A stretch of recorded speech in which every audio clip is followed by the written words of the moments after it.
bagaimana membuat tertarik dalam 1 menit. Apalagi yang sudah tadi lewat? Mendengarkan ya. Ada sampai dengan mindful listening. Kita lanjut. Tips selanjutnya adalah bagaimana mempergunakan emosi yang tepat. Emosi dalam bahasa Latin itu dari kata movere. Movere itu berarti kita bergerak, bergeraknya menjauh. Artinya kalau kita menemukan sesuatu biasanya kita bereaksi kan, ya, bereaksi menjauh atau memperlihatkan sesuatu yang kita mungkin rasakan saat itu. Itu emosi. Tapi Bu, kita patut syukuri Tuhan itu menciptakan, Allah menciptakan emosi itu memang untuk salah satunya tadi bahan komunikasi, penandaan, pemaknaan. Kalau ibu sedih, ekspresinya seperti ini, oh orang jadi tahu ibu lagi sedih. Ibu lagi happy, ibu menunjukkan emosi bahagia, oh orang jadinya tahu, oh dia lagi senang saat ini. Oh mungkin ini waktu yang tepat untuk menghadap direktur, ya karena ibunya lagi senyum, misalkan. Itu emosi kita punya dalam kehidupan kita sehari-hari. Nah, sebenarnya ada banyak emosi yang kita punya ibu, ya. Tapi ini kelompok besarnya ada 6. Ada bahagia, ada takut, ada sedih, ada marah, ada terkejut dan jijik. Turunannya di sini banyak. Misalkan senang, bahagia itu turunannya dari ada senang, riang, gembira, ya itu banyak sekali turunannya. Atau mungkin marah, dongkol, ya.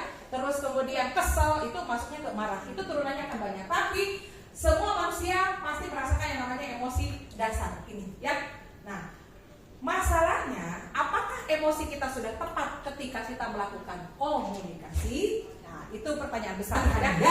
Jadi, sebenarnya kata apapun bisa bermakna lain kalau ekspresinya juga atau emosinya juga tidak tepat atau mungkin berbeda. Ya, jadi nanti ibu bapak kalau komunikasi sesuaikan, harus relevan apa yang kita sampaikan dengan ekspresinya, dengan emosinya, gitu tujuannya. Kemudian kita bisa menghasilkan sebenarnya banyak ekspresi dan pastikan sekali lagi ekspresi ibu sesuai ya. Nah, kemudian selanjutnya adalah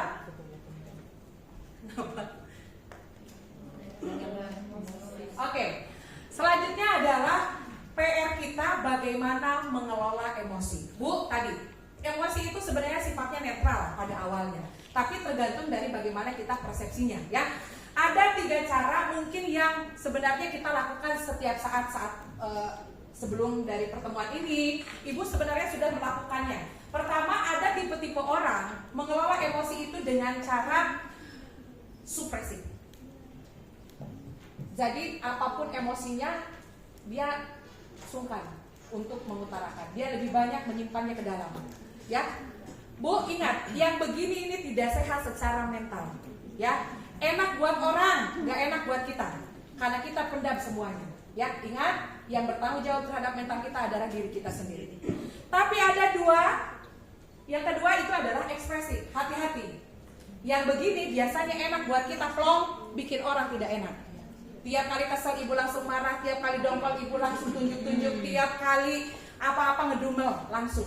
Itu orang nggak enak Bu dengernya. Lihat muka ibu nggak enak, dengan suaranya ibu nggak enak. Ya, hati-hati. Tapi sebenarnya yang paling ideal yang mana Miss? Yang terakhir itu adalah rilis. Rilis itu emosinya tetap keluar pelan-pelan, sedikit-sedikit dan dengan cara yang tepat. Jadi jangan sekali-kali ibu punya luka dipendam, ya lama akan jadi bom waktu nanti. Tapi bagaimana kita mengeluarkannya perlahan dengan cara yang baik. Ada tipsnya Miss? Ada. Kalau saya pertama dengan surat yang tidak pernah saya kirimkan. Punya tablet, punya diary atau apapun itu, ibu boleh menulis semuanya yang ibu rasakan. Saya sedih, saya pengennya begini dan segala macam. Tapi pastikan jangan dikirim. Yang penting keluar. Jangan dikirim, apalagi distatuskan ya. Nyindir.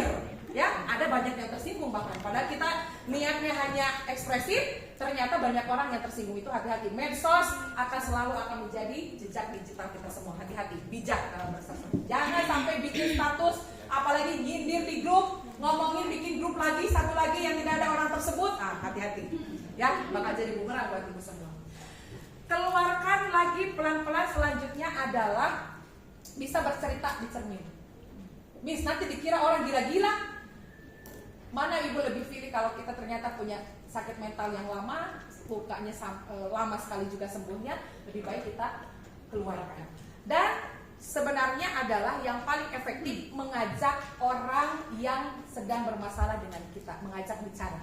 Tapi mungkin kebanyakan dari kita pengennya segera, pengennya langsung omel, pengennya langsung dikeluarkan ekspresi tadi. Padahal mungkin bukan waktu yang tepat. Jadi coba cari waktunya, suasananya, pemilihan katanya. Tadi ingat hambatan komunikasi kan dari internal, kitanya nggak boleh dalam kondisi emosi. Eksternalnya pastikan ruangannya kalau itu berupa teguran untuk anak buah, untuk anggota atau untuk pasien yang tidak mendengar atau apapun itu, pastikan privasinya juga terjaga.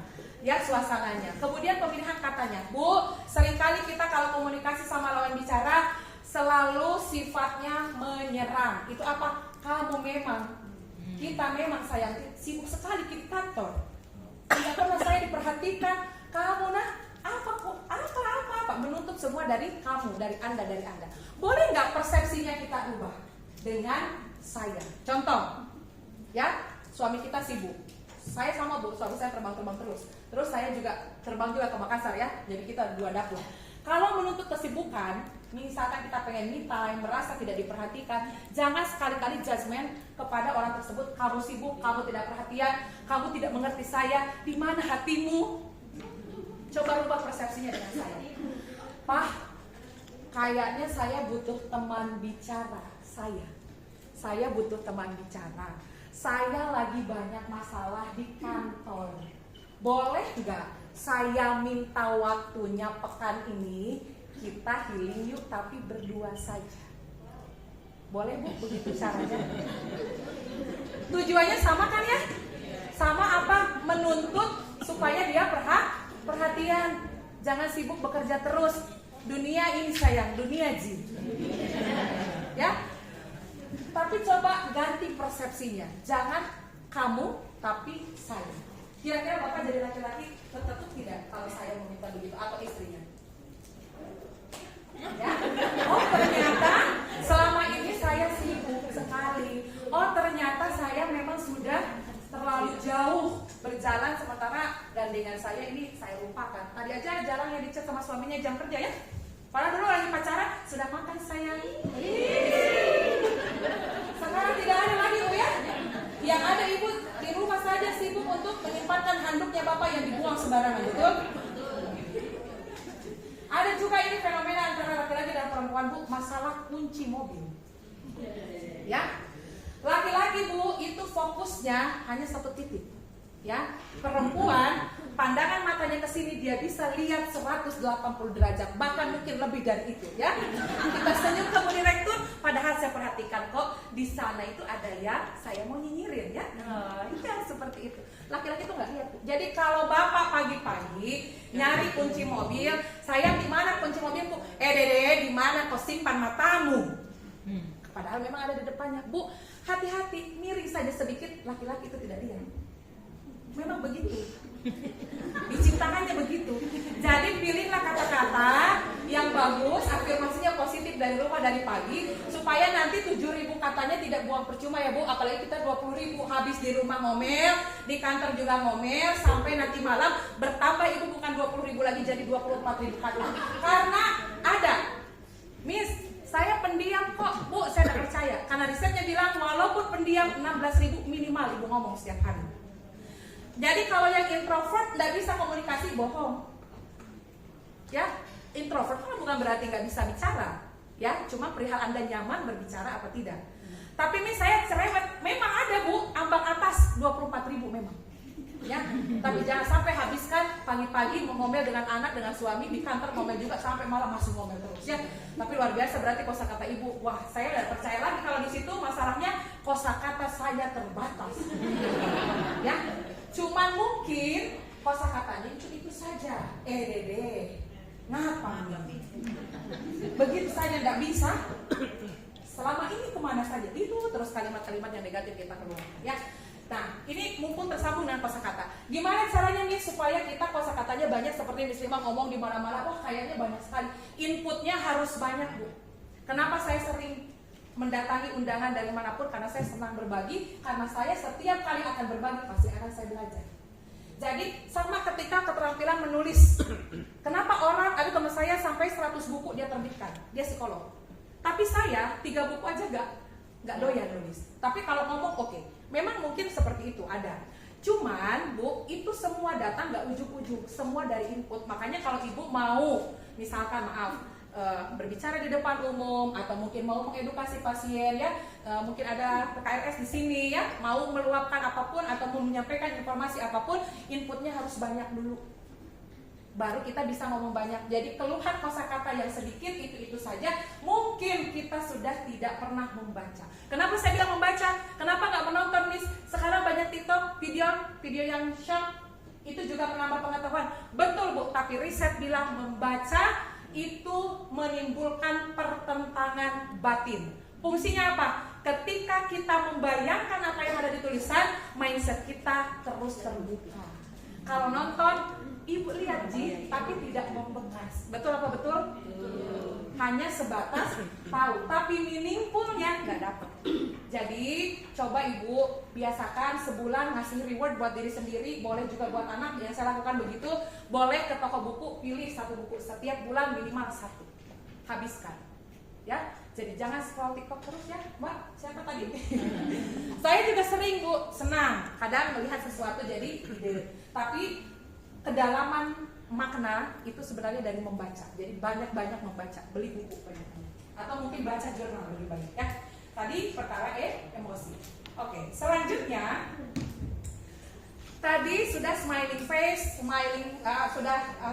sudah friendly face, sudah friendly voice. Sekarang adalah friendly voice. Saya dulu penyiar radio Bu, saya punya teman namanya Tiko.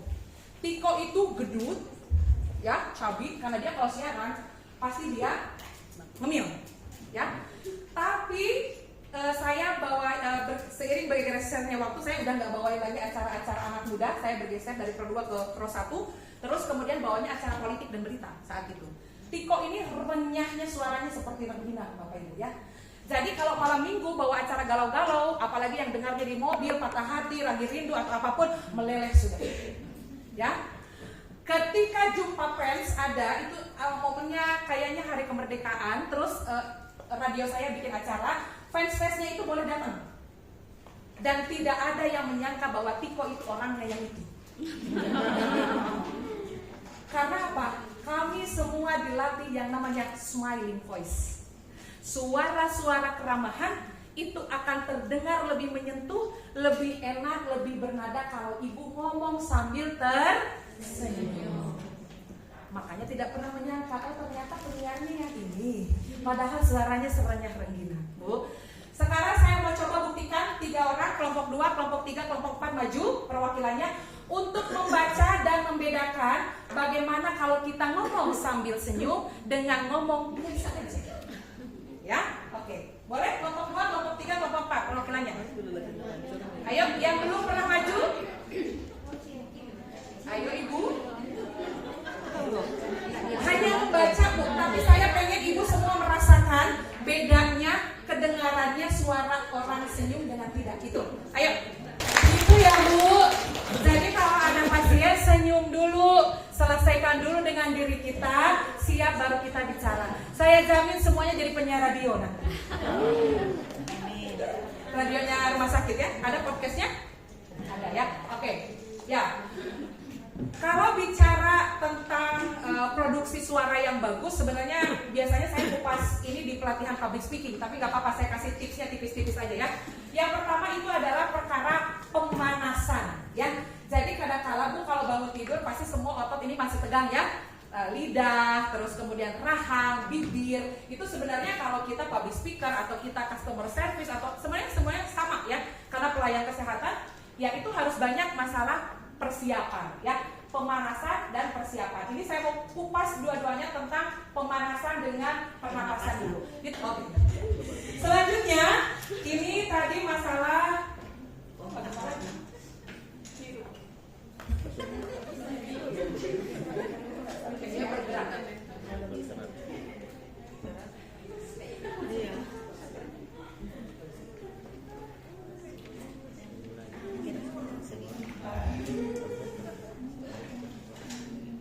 latihan di rumah ya Bu ya?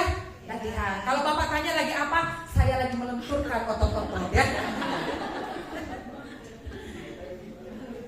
Oh ini juga berfungsi buat ini Bu, menguatkan otot rahang yang tadi itu. Kalau ada anak yang selalu apa orang sini bilang BB ya. Anak saya dulu pernah seperti itu sampai usia 2 tahun masih BB. Ada beberapa teknik untuk menguatnya itu, salah satunya dengan sedotan, meniup balon. Nah itu juga bagus sebenarnya buat kita semua untuk nafas. Kecuali ya Bapak Ibu perenang juga ya oke juga sih olahraga. Ya sebelumnya. Kemudian masalah pengucapan ya. Coba saya mau tes dulu kalau pengucapannya A, I, U, E, O nya minimal sudah oke. A, A, A, A, A, I, I, I, I, I, U, U, U, U, E, O, O. Jangan takut jelek Bu. Ya, karena kita harus menyampaikan pesan yang bagus. Ya, jadi latihan A, I, U, E, O nya ya harus bagus. Pengucapan tiap kata, Ibu latihan nanti baca koran, baca buku, tapi pelafalannya harus fasih. Jangan sampai kalau orang Sunda P dengan F dengan V itu sama aja bunyinya, jangan sampai. Kalau saya orang Sunda begitu, tapi saya berlatih untuk kalau profesional P dengan F-nya berarti bunyinya berbeda ya. Itu contoh. Kemudian kecepatan. Berapa kecepatan ideal ketika kita berbicara? Ada yang tahu? Kan tadi ada yang mengeluh ya. Miss, saya kalau ngomong terlalu cepat. Ada yang tahu idealnya berapa kata kita berbicara dalam 1 menit?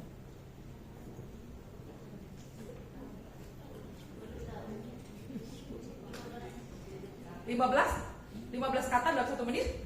Lambat sekali. 100. Risetnya beberapa, ada yang 100 sampai 200, ada 150 sampai 200 kata. Caranya gimana? Tapi hati-hati Bu, hati-hati. Biasanya kalau kita kondisinya gembira, ya emosi kita meningkat, kita pengennya ngomongnya jadi cepat, tidak terkontrol.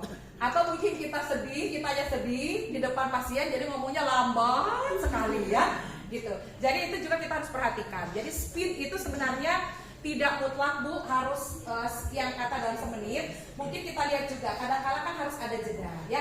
Tadi Bapak bagus pertanyaannya, Miss tadi saya diam kok yang lainnya diam. Bagus, karena diam pun salah satu teknik komunikasi untuk kembali memfokuskan orang yang kita ajak bicara gitu. Kemudian ada volume. Volume Bu, di sini ada orang Bulukumba angkat tangan. Ada orang Toraja? Tenang Bu, saya juga orang gunung, orang Bandung ya. Biasanya saya waktu kecil kalau manggil orang, woi, sini Ki, ya tinggi sekali kita punya nada suara. Ibu kerja di mana? Di rumah sakit. Kalau di rumah sakit kira-kira pasiennya pengen apa? Pengen istirahat, pengen nyaman. Jadi kalau ibu manggil Besti di ujung sana dengan suara yang terlalu tinggi, itu berarti bisa mengganggu orang lain, ya. Hati-hati dengan volume suara. Atau karena kita karakternya memang dari suku, maaf ya bukan rasis, kadang-kala ada suku tertentu atau terbiasa memang dengan nada tinggi, padahal katanya orangnya memang tidak begitu. Sudah begitu Ji dari sananya cara ngomongnya. Bu, nggak ada istilah begitu dalam komunikasi. Tetap harus sesuai dengan takarannya ya. Jadi tidak boleh terlalu tinggi, tidak boleh terlalu pelan. Kalau pelan, khawatirnya 1, pasien pendengarannya terganggu, 2, lansia, 3, ribut, lingkungannya juga tidak terdengar. Jangan sampai Bu Levina nanti edukasi saking mau lembutnya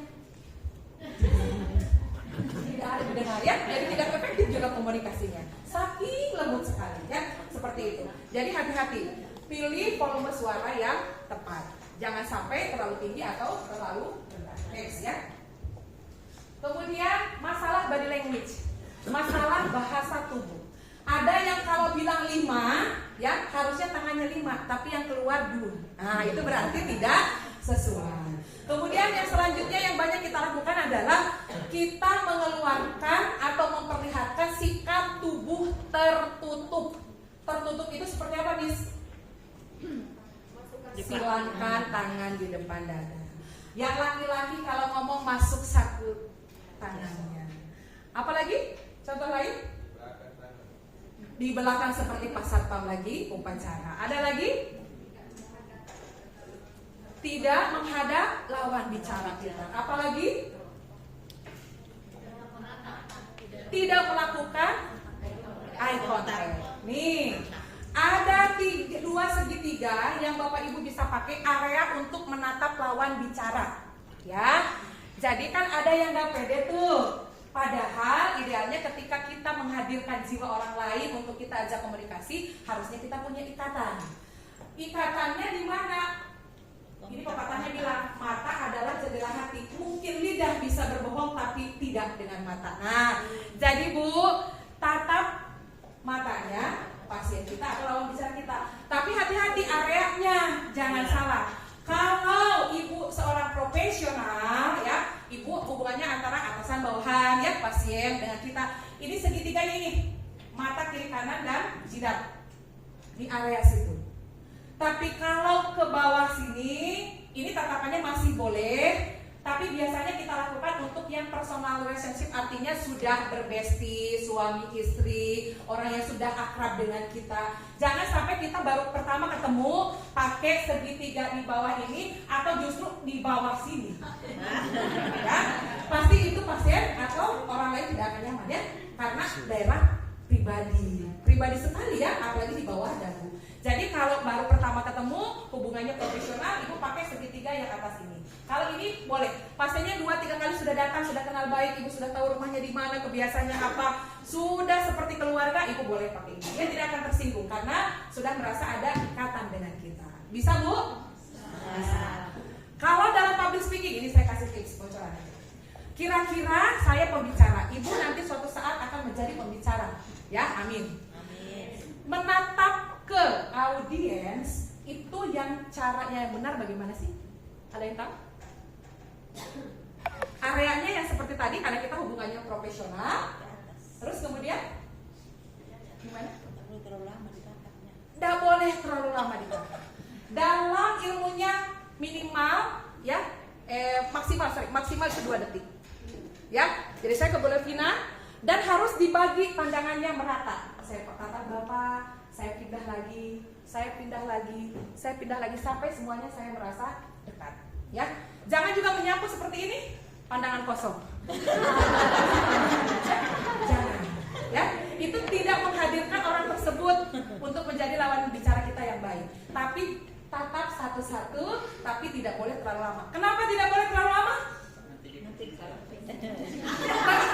Intimidasi, ya. Ya, betul Bu. Kalau saya lihat lama-lama pasti dia merasa salah dengan saya. Betul ya? Ya, kayak gitu ya Bu ya. Next. Nah, seni berikutnya ini saya ambil dari NLP. NLP itu mempengaruhi orang dengan kata-kata. Ilmunya di situ. Ada namanya pacing, ada namanya leading. Pacing itu ngumpan, leading itu mimpin. Kadangkala kebanyakan dari kita kalau dalam sebuah pembicaraan kita merasa sudah tahu semuanya, pengennya langsung leading. Padahal harusnya tetap pacing dulu, tanya dulu, ibu gimana kabarnya hari ini, sehat? Wah, hari ini segar sekali ya, saya lihat Bu, kayaknya lukanya sudah mulai sembuh, betul? Kalau kita sudah pernah kenal dengan orangnya. Kalau yang belum kenal, kira-kira pacingnya bagaimana? Ada yang betah berlama-lama diam-diaman dengan orang asing? Tidak? Saya pernah naik kereta dari Bandung ke Jogja. Saya sendirian ngisi acara di, saya lupa perusahaannya. Terus kemudian saya duduk dengan bapak-bapak. Tim saya belakangan baru geser. Saya sendiri saat itu karena biasa saya kalau dipanggil perusahaan tuh saya akan survei dulu, datang sebagai customer di tempat itu, mau bank, mau perusahaan apapun pasti saya datang dulu untuk merasakan bagaimana sih auranya rumah sakit tersebut atau mungkin perusahaan tersebut. Jadi saya mendahului dari Bandung ke Jogja. Saya diam-diam, saya orangnya nggak tahan kalau nggak ngomong Bu, karena saya punya 24.000 kata ya. Jadi yang ambang atas nih saya golongannya. Terus akhirnya bapak itu pun asik membaca ya, asik membaca, kakinya disilang, terus saya lihat sepatunya Nike Jordan. Nah, jam tangannya sama dengan saya. Ya, terus saya bingung, gimana ya cara memulainya? Ternyata ya Bu, sebenarnya kita bisa loh mengidentifikasi orang dari apa yang dia kenakan. Pertama, ya, untuk menciptakan pacing yang tadi. Ya, jadi saya tanya, Pak, mau ke Jogja? Oh iya, mbaknya mau kemana? Sama Pak, saya juga mau ke Jogja. Oh seperti itu. Terus akhirnya dia tanya, ada kepentingan apa? Saya mau ngisi training Pak, kebetulan besok, tapi hari ini saya duluan datang. Terus oh seperti itu, training apa? Dia mulai banyak tanyakan. Memang di Jakarta tinggal di mana? Oh kalau saya di Jaksel Pak, di Pancoran. Oh seperti itu. Ini Bapak rupanya lebih bagus komunikasinya dari saya karena dia bisa masuk lagi. Bayangkan Bu, berarti Ibu kalau belajar sering ke Gelail ya, dia tahu. Dia memposisikan untuk dia lebih akrab dengan saya karena memang di Ibu kalau ke Jakarta lihat patung Pancoran itu sampingnya itu memang Gelail, ya. Ya. Wah, kok Bapak tahu? Iyalah, saya juga kan dulu lama di Jaksel Mbak, tapi saya sekarang di Bekasi, ya. Akhirnya ada tuh report, ada kepercayaan kan, oh sama-sama orang Jaksel. Nah, itu salah satunya itu kita curi apa yang sama dengan kita. Contoh, Bapak Ibu ada yang sadar tadi pagi saya bilang apa? Bapak Ibu, saya sengaja loh pakai baju warna ini karena saya ingin menjadi bagian dari rumah sakit. Kira-kira Bapak Ibu menerima saya apa enggak? Iya kan? Karena saya begitu ingin, begitu humble, begitu berbaur dengan Bapak Ibu semua. Dibanding dengan mungkin, maaf, ada pembicara dagunya naik sekali, mau sekali dihargai, Bapak Ibu belum apa-apa pasti udah dipet. Apaan nih? Pembicara apa nih? Gitu kan ya? Nah, itu pun mengalir Bu, pembicaraan itu di kereta. Lama-lama gantian. Karena saya orang komunikasi, jadi saya tanya lagi, Pak kalau di Jaksel biasa olahraga di mana? Dia bilang, oh itu loh Mbak di belakangnya komplek TNI AU itu kan ada yang dulunya Mabes ya Mbak, di situ tuh saya kalau olahraga. Oh gitu Pak. Akhirnya dia cerita, karena saya tahu dia sepatunya basket, jamnya jam untuk olahraga, kita bicara dengan daerah atau area pembicaraan yang dia buat nyaman. Jadi saya gali terus tentang olahraganya. Nggak terasa Bu, sampai di Jogja ngobrol ya sepanjang jalan. Terakhir dia bilang, Mbak ini kartu nama saya, lain kali datang ke kantor ya, saya mau juga mendengarkan pelatihannya dari Mbak. Bu, begitu saya baca, dia CEO perusahaan terbesar di Indonesia. Ya, rezeki itu kadang-kala tidak datang terduga Bu. Akhirnya seminggu kemudian saya ditelepon sama Mas Adit namanya, dia adalah orang kepercayaan dari perusahaan tersebut. Akhirnya, Prima ada waktunya nggak? Kapan? Dan segala macam. Akhirnya hubungan kami sekarang baik dengan perusahaan tersebut. Gitu ya Bu ya. Jadi kadang-kala dari hal kecil berdampak besar. Ada lagi pengalaman masalah lift Bu. Ya, kadang-kala ada orang naik lift, naik saja, masuk, pencet, diam. Ada juga yang nggak lihat tuh kiri kanannya, bolehkah siapa didulukan? Ini hati-hati di rumah sakit ya. Bapak Ibu pelayannya semua pastikan yang duluan masuk siapa? Pasiennya. Ya. Bu, perihal menawarkan saja, itu pasien ternyata sudah puas. Ibu ke lantai berapa? Oh, lantai 3, pencetin lantai 3. Bu, kecil buat kita, tapi itu berdampak besar untuk pasien. Itu pun saya pernah dapat rezeki gara-gara pencetin lift. Waktu saya masuk di magister saya waktu di Unpad, saya kan harus punya promotor ya semacam itulah. Maksudnya orang yang merekomendasikan kita untuk sekolah di situ. Akhirnya saya bawa dari profesor sini, saya bawa ke sana. Ternyata dalam wawancaranya mereka itu nggak mau penelitiannya bukan produk ilmiah. Jadi mereka itu pengennya misalkan adakah ramuan yang bisa untuk apa, misalkan atau mungkin produknya kursi melahirkan kah, ataukah misalkan kue yang bisa mengurangi mual muntah dan segala macam, pokoknya produk ilmiah. Dia nggak mau kayak gambaran kepuasan pasien atau gambaran apa, dia nggak mau. Nah akhirnya, saya hopeless nih, karena saya bawa penelitian kayu secang saat itu. Terus lawan saya Bu, banyak sekali, saya hanya perebutkan 12 kursi dari seluruh Indonesia, yang daftar tuh ratusan. Akhirnya saya bilang, waduh ini orang luar kota nih, saya kan dari daerah ya, karena walaupun saya asli di sana, tapi kan backgroundnya dari mana? Dari Makassar. Terus akhirnya saya masuk lift, kemudian ada perempuan berhijab, tapi mukanya familiar buat saya. Akhirnya saya mau masuk, saya tidak jadi karena merasa menghargai beliau lebih senior, maksudnya lebih lebih senior. Masuk, silakan Ibu. Awalnya kan bersamaan masuk ya, kan seringkali kita begitu di lift. Oh silakan Ibu, silakan duluan. Akhirnya dia duluan, terus karena dia agak mundur, saya di depan, saya tanya, maaf Ibu ke lantai berapa? LG, karena dia mungkin mau ambil mobilnya ya. Saya pencetin ke bawah, itu lift memang agak lama. Jadi dari atas ke bawah itu dia tanya, Adek lagi apa di sini? Saya calon mahasiswa lagi mau wawancara. Terus kata dia, oh begitu, dari mana? Dari Makassar. Siapa promotornya gitu ya? Terus katanya, saya bilang ini, oh seperti itu. Ada yang dari sini langsung, maksudnya yang dari Unpadnya belum ada ibu, karena kami kan daerah-daerah. Masih ada lembaran kosongnya, ya. Terus saya bilang, sebentar, saya cek kan, maklum ya kita mau melamar riuh dengan berkas juga bu ya. Jadi saya cari-cari dulu, sebentar ibu, oke. Dia bawa asisten kan satu orang, terus dia tanda tangan. Ya saya sampai sekarang selalu terketuk kalau menciptakan itu. Akhirnya beliau tanda tangan, profesor saya, terus dia akhirnya bilang, coba ini diajukan, dilampirkan di berkasnya kamu, mudah-mudahan masih rezeki, gitu ya. Akhirnya sudah saya antar ke LG, nangis bu saya di lift. Dulu ini siapa, gemeter kan saya ya. Saya juga baru lihat, tapi kenapa kok bukannya familiar sekali. Akhirnya saya naik lagi ke bagian tekniknya, terus saya bilang, Mbak, saya mau melampirkan berkas saya yang baru. Jadi saya tempelkan, saya berdoa ya mudah-mudahanlah kemudahan siapapun beliau ya. Ternyata ya orang nomor 1 di kedokteran sana. Terus akhirnya ternyata saya pernah dulu magang di kliniknya beliau, dan beliau itu dulu belum berhijab. Nah sekarang sudah berhijab saat itu, tahun waktu saya kuliah bu. Jadi ternyata rezeki itu datang dari mana saja bu. Kemudahan itu bahkan tidak terduga. Dan jangan pernah berpikir rezeki itu semuanya perkara uang. Bukan perkara uang. Relasi, teman, kemudahan, semua itu adalah rezeki. Ya, jadi berbuatlah dari hal yang kecil.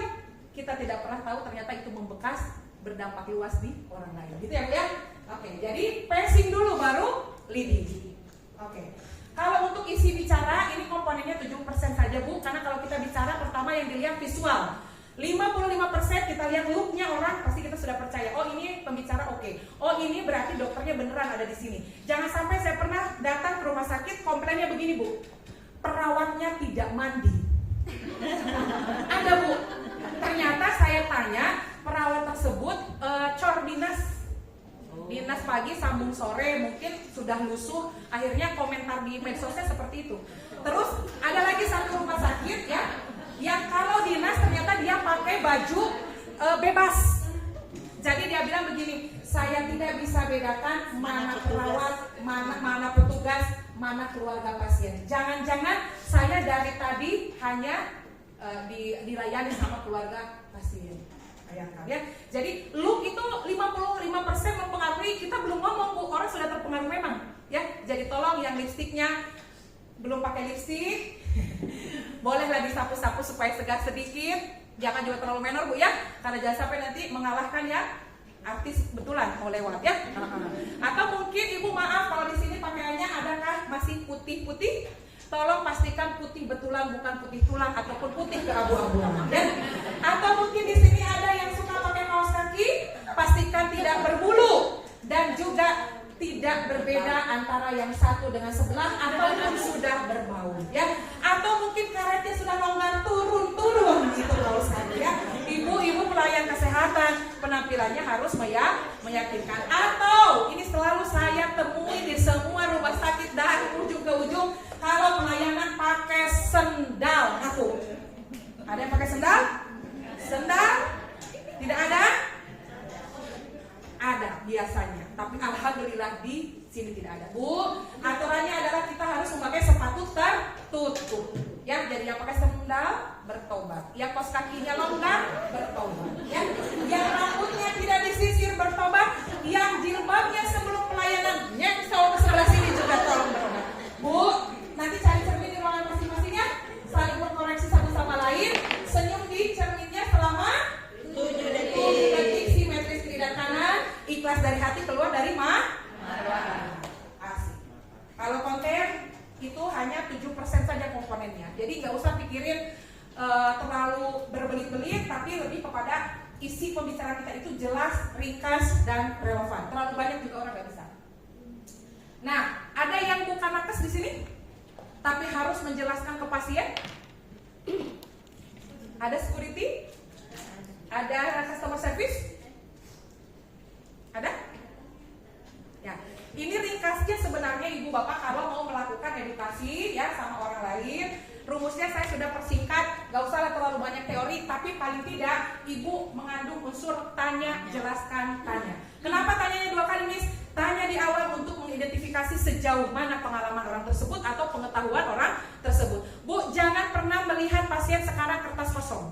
Pasien itu sekarang sudah pinter, sudah googling, sudah nanya mertua, sudah cari-cari referensi yang lain, ya. Walaupun nanti kita akan klarifikasi apakah itu sesuai apa tidak, kan itu ya. Jadi tanya dulu di awal. Misal, Ibu siapa tadi namanya Bu? Ibu Wanti. Bu Wanti mau ngasih tahu tentang caranya cuci tangan, ya. Jadi tanya dulu Ibu, Bu Rima ya. Bu Rima sudah tahu belum ada yang namanya langkah cuci tangan? Tanya dulu, jangan sampai ibu-ibu ngomong dari A sampai Z, ujung-ujungnya padahal sudah pintar. Atau sudah tahu tapi mungkin baru tahu 3 langkah, sisanya tersesat. Berarti itu yang selalu sebenarnya menjadi beban kita berpikir bahwa edukasi itu berat.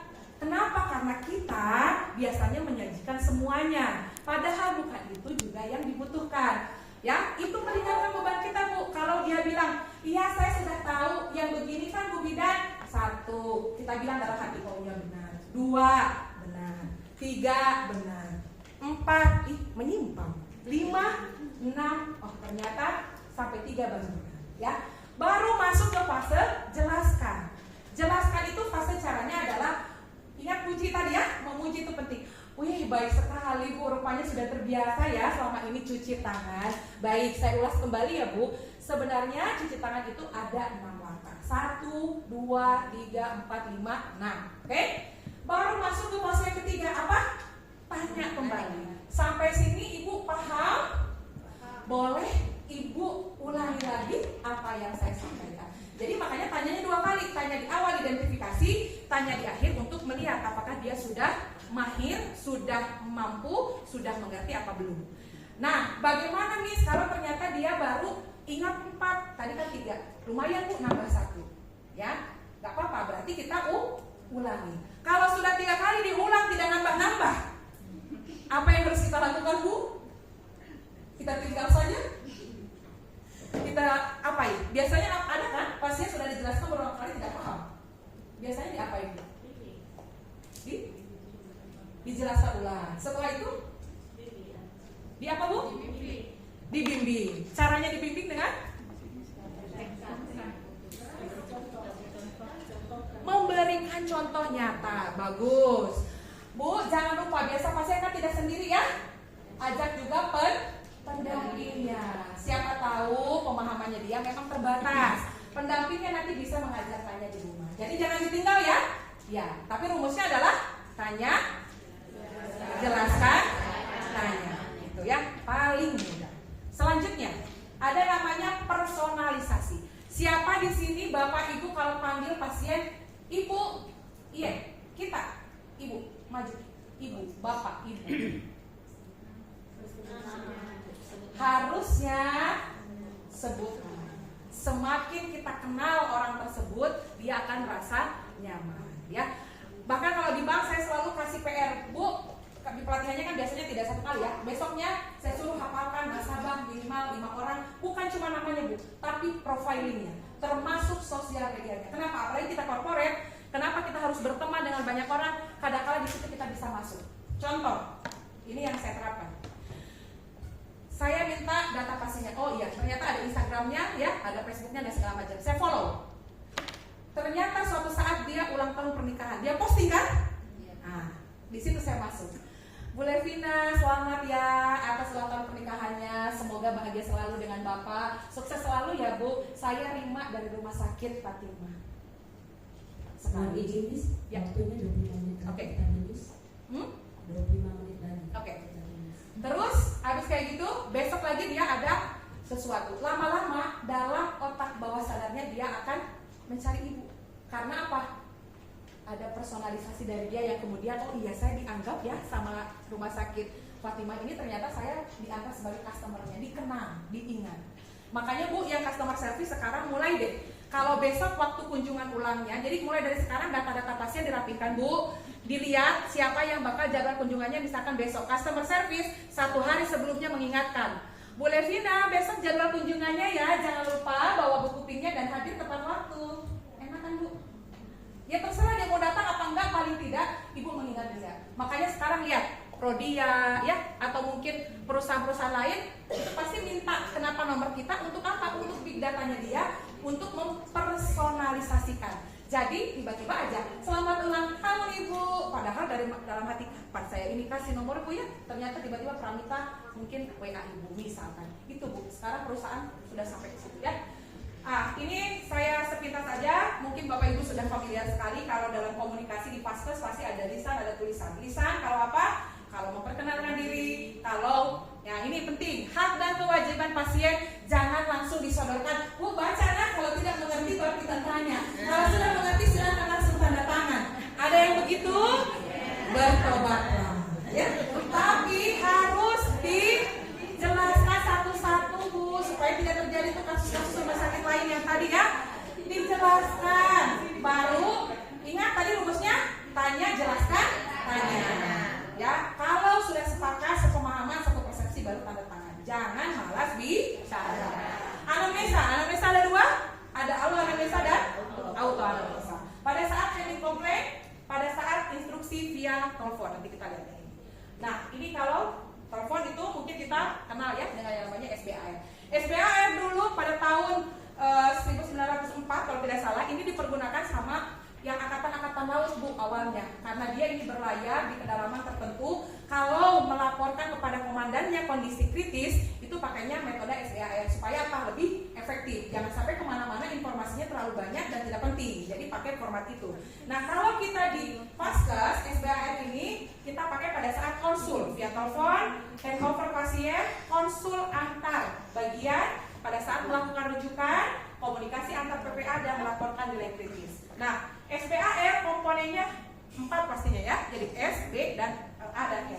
S situation harus mencakup ini, siapa kita, dari mana, ya. Jangan sampai Bu ini terjadi kemarin dokter saya, namanya Hera yang lapor, tapi dia tidak menyebutkan rumah sakitnya. Ya, ternyata dokternya datang situ ke rumah sakit lain karena menganggap Hera rumah sakit dari rumah sakit B. Makanya penting. Saya Ibu Levina dari rumah sakit Fatima, saya dari bagian mana gitu ya, Ibu harus ngasih tahu itu. Kemudian siapa yang kita serang ceritakan, saya mau melaporkan pasien atas nama siapa, ya, dan apa tujuannya membuat panggilan. Jangan sampai dokternya kita ganggu, nggak jelas ya, ternyata kita mau bilang apa. Itu harus 4W dalam situation.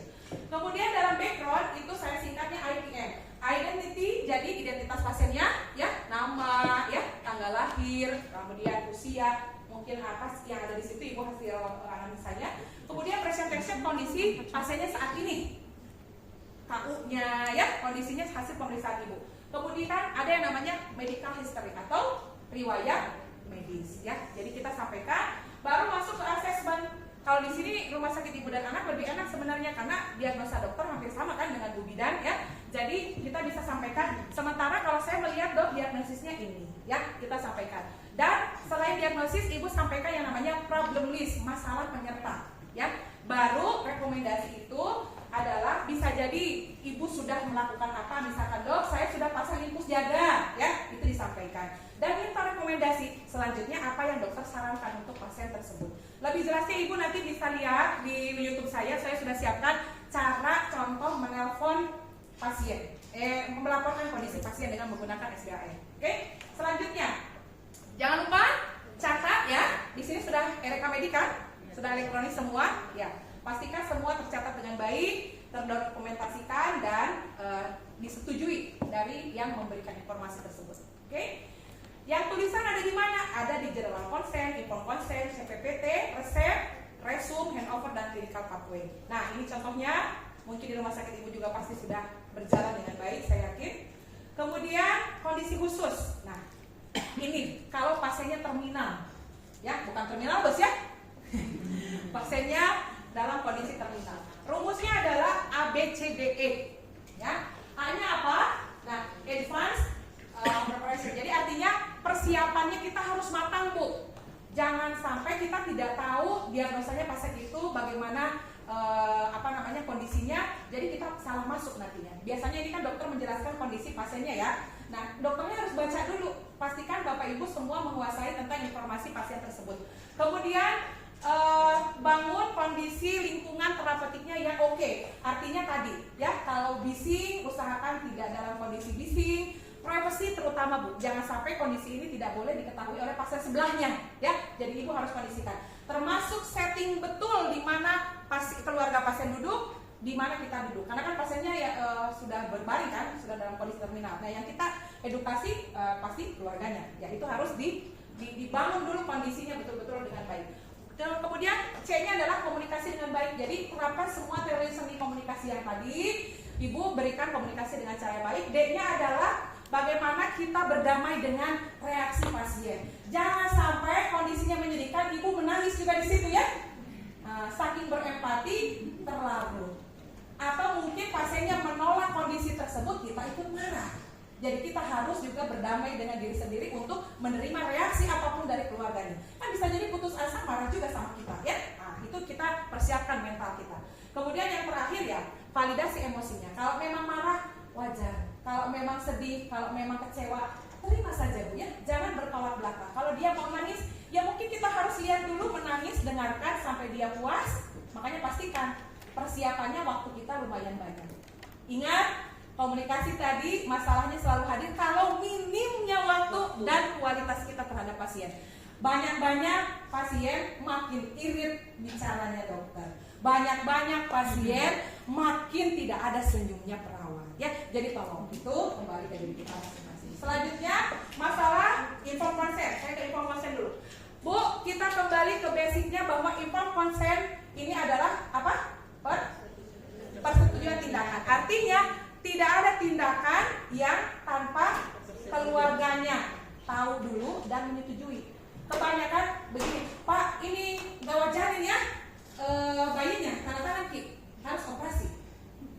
Dia tidak paham apa tujuannya SITO-SC, apa kondisinya nanti mungkin yang terjadi, apakah ada kegagalan dan segala macam. Itu nanti jangan sampai seperti kasus Dr. Ayu tadi ya, niatnya kegawat daruratan obstetrik, berakhir ibunya meninggal, bayinya selamat karena emboli saat itu, dan pasiennya merasa, kan dokter dia yang mau yang kasih naik ke kamar operasi, saya kan belum tanda tangan dan saya belum dijelaskan. Nah, jangan sampai seperti itu ya Bu ya. Padahal ya kita menolong gitu. Informasi itu pastikan semuanya lengkap, dijelaskan dulu. Kalau paham baru tanda tangan.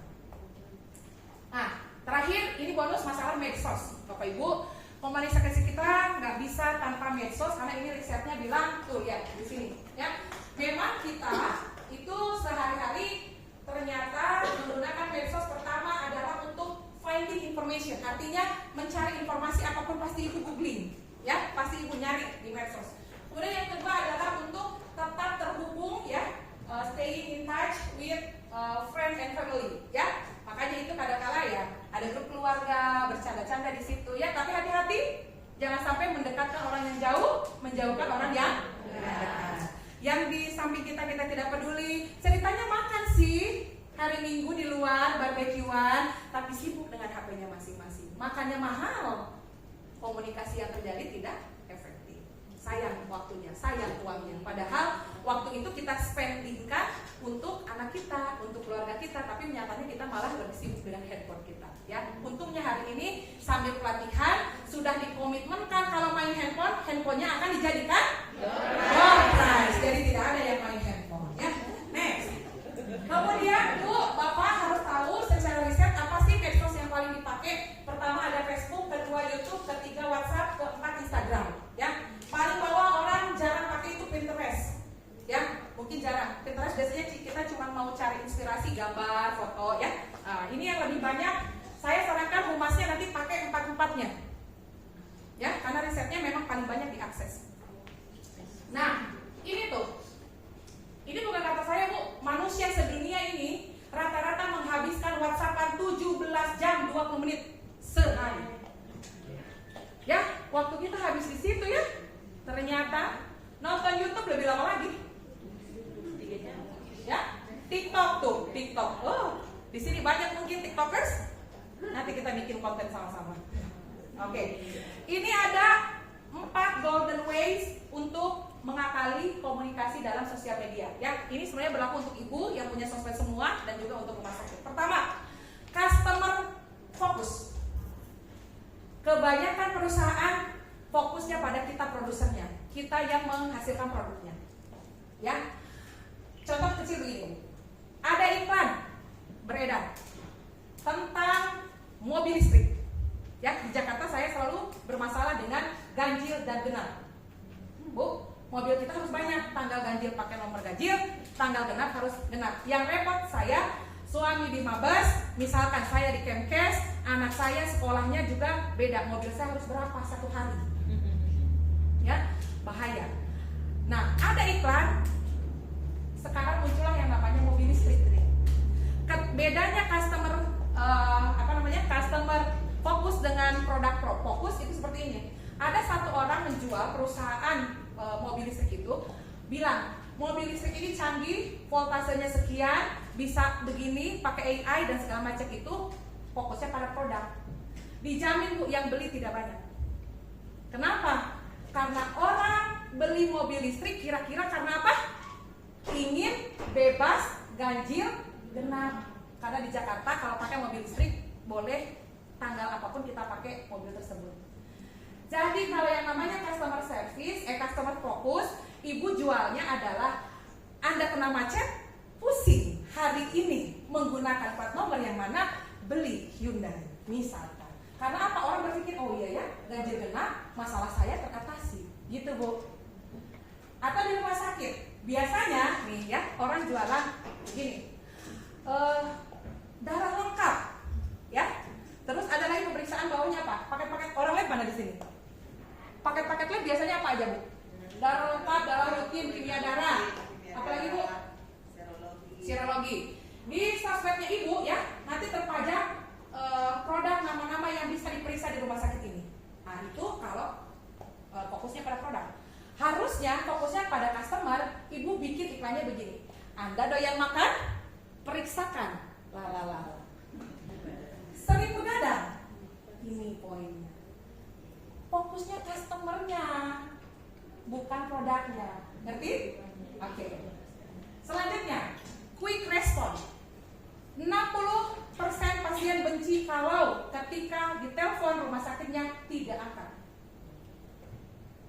Customer service harus quick response. Bagaimana nih kalau kita menghubungi lewat Instagram, DM? Sama. Dia tidak mau menunggu lebih dari 2 jam. Kalau sosmed harus dijawab. Ya, jadi harus quick response. Kemudian multi channel, yang tadi saya bilang. Jangan cuma pakai line telepon saja atau WhatsApp saja, pakai semuanya Bu.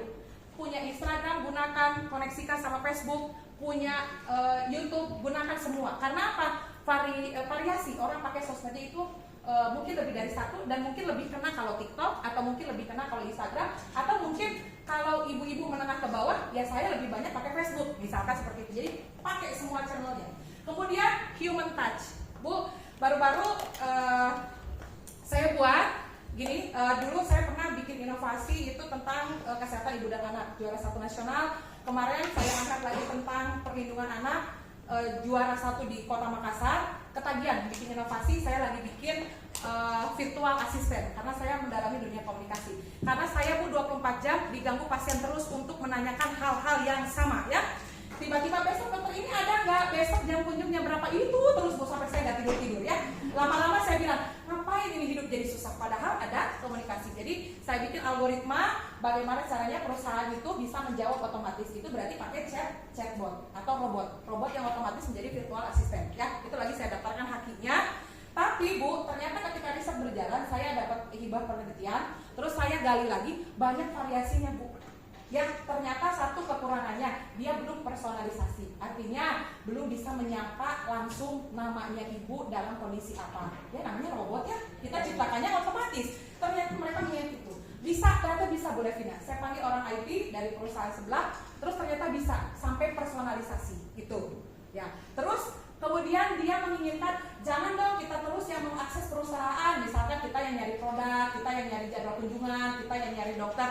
Sekali-kali perusahaan hubungi saya juga pengen tahu. Kalau saya nggak buka situsnya, saya pengen tahu ada promo apa enggak. Saya rubah lagi. Nah itu ternyata sentuhan manusianya dia tetap ingin walaupun sudah dihandle sama IT. Ya, jadi sesekali customer service menelpon, nggak apa-apa Bu.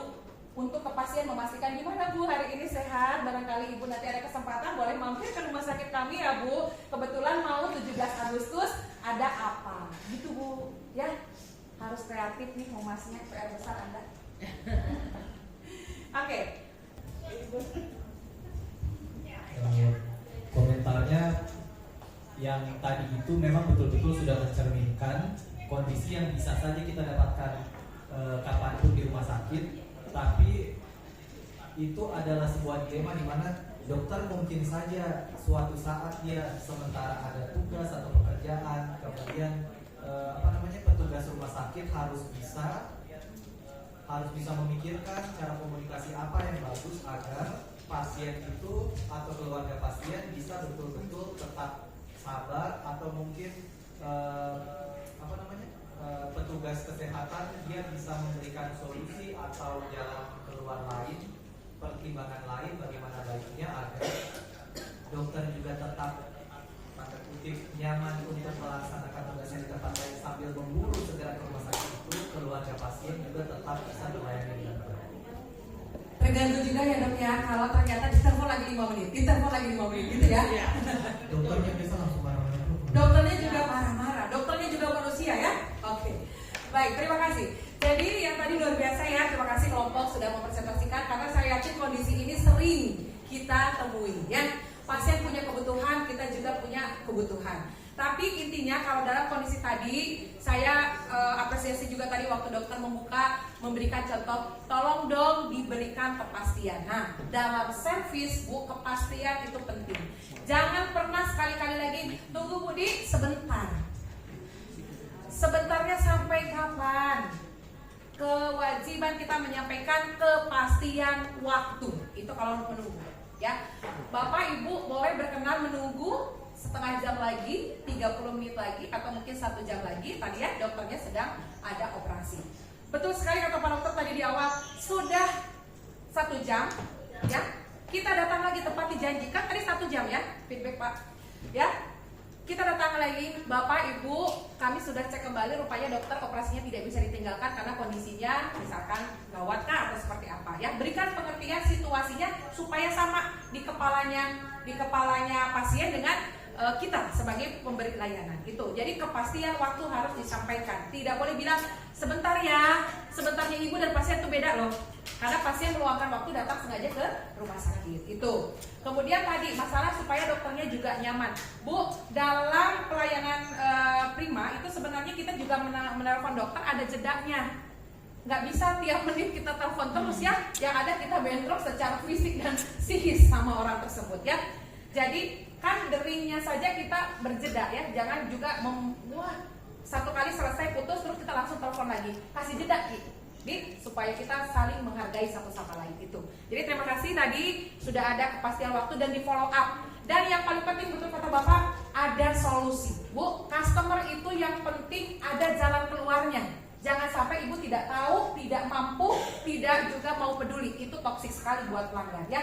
Ketika tadi Bapak atau ibu berkenan kalau saya gantikan dokternya ya, itu bagus sekali yang tadi. Jadi ada solusinya. Oh ya, mungkin boleh kalau dia mau. Tapi bisa jadi kalau sudah kalau sudah langganan sama dokter tersebut ya mendingan lain waktu. Nah, berarti sepakati lagi kapan? Oh, saya nggak apa-apa deh, datang lagi besok. Baik, besok jam segini ya Bu. Nah, itu tuh harus kepastian itu ada. Sepakat? Komentar untuk role play-nya tadi ya, pasiennya mengalami penurunan fungsi pendengaran, kemudian ada dokternya dan keluarganya. Ya. Menurut saya itu tadi sudah bagus. Dan dokternya harus konfirmasi ulang ke keluarganya supaya penjelasannya lebih jelas. Oke, ada lagi? Satu, sudah dilakukan konfirmasi. Kedua, ada lagi? Itu aja? Oke, terima kasih Mbak, tenang. Oke.